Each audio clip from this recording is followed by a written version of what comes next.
નમસ્તે મેડમ. નમસ્તે વિદ્યાર્થી મિત્રો. ધોરણ 12 ના વાણિજ્ય વ્યવસ્થા અને સંચાલન વિષયના વર્ગખંડમાં આપનું હાર્દિક સ્વાગત છે.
મારું નામ પટેલ કૃતિ છે.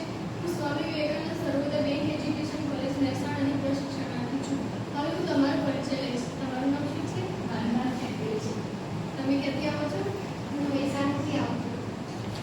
વિદ્યાર્થી મિત્રો, આજે આપણે વાણિજ્ય વ્યવસ્થા અને સંચાલન વિષયમાં એક મહત્વના એકમ જાહેર ક્ષેત્ર અને તેના સ્વરૂપો વિશે અભ્યાસ કરીશું. જેમાં સૌપ્રથમ આપણે જાહેર ક્ષેત્રનો અર્થ સમજીશું. જે એકમોની માલિકી, સંચાલન અને અંકુશ સરકાર હસ્તક હોય તેને જાહેર ક્ષેત્રના એકમો કહે છે.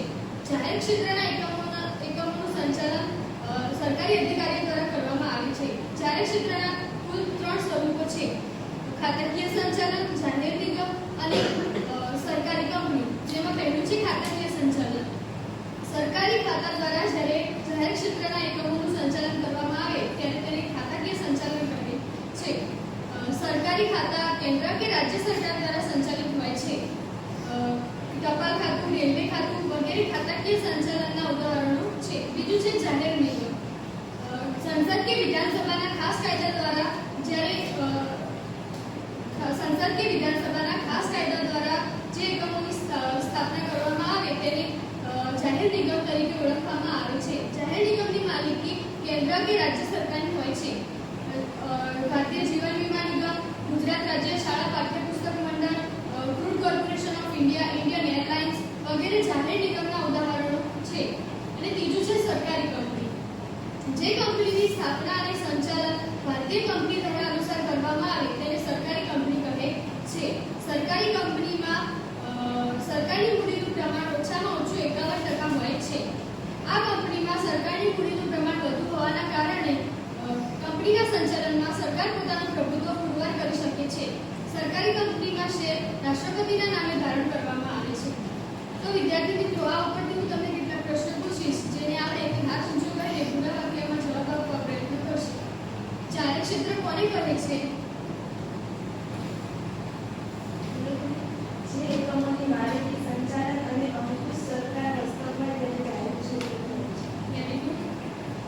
જાહેર ક્ષેત્રના એકમોનું સંચાલન કોના દ્વારા થાય છે? જાહેર ક્ષેત્રના એકમનું સંચાલન સરકારી અધિકારીઓ દ્વારા થાય છે. જાહેર ક્ષેત્રના કેટલા સ્વરૂપો છે? કયા કયા? જાહેર ક્ષેત્રના 3 સ્વરૂપો છે: ખાતાકીય સંચાલન, જાહેર નિગમ અને સરકારી કંપની. Right answer. ખાતાકીય સંચાલન કોને કહે છે? સરકારી ખાતા દ્વારા અને જાહેર ક્ષેત્રનું સંચાલન થતું હોય તેને ખાતાકીય સંચાલન. Very good answer. ખાતાકીય સંચાલનના ઉદાહરણો જણાવો. ટપાલ ખાતું, રેલવે ખાતું જેવા વગેરે ખાતાકીય સંચાલનના ઉદાહરણો છે. સાચો જવાબ. જાહેર નિગમની વ્યાખ્યા જણાવો.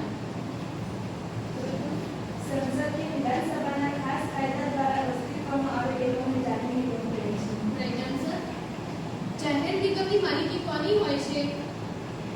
તમે બોલો. જાહેર નિગમની માલિકી કેન્દ્ર કે રાજ્ય સરકારની હોય છે. બરાબર. જાહેર નિગમના ઉદાહરણો કયા કયા છે? તમે બોલો. ભારતીય જીવન વીમા નિગમ, ઇન્ડિયન એરલાઇન્સ, ગુજરાત રાજ્ય શાળા પાઠ્યપુસ્તક મંડળ વગેરે જાહેર નિગમના ઉદાહરણો છે. Very nice. સરકારી કંપની કોને કહે છે? બોલો. જે કંપનીની સ્થાપના અને સંચાલન ભારતીય કંપની દ્વારા અનુસાર કરવામાં આવે છે તેને સરકારી કંપની કહે છે. Right answer. સરકારી કંપનીમાં સરકારી મૂડીનું પ્રમાણ કેટલા ટકા હોય છે? બોલો તમે. સરકારી કંપનીમાં સરકારની મૂડીનું પ્રમાણ ઓછામાં ઓછું 51% હોય છે. સાચો જવાબ. સરકારી કંપનીમાં શેર કોના નામે ધારણ કરવામાં આવે છે? બોલો તમે. સરકારી કંપનીમાં શેર રાષ્ટ્રપતિના નામે ધારણ કરવામાં આવે છે. સાચો જવાબ. બોર્ડમાં લખો.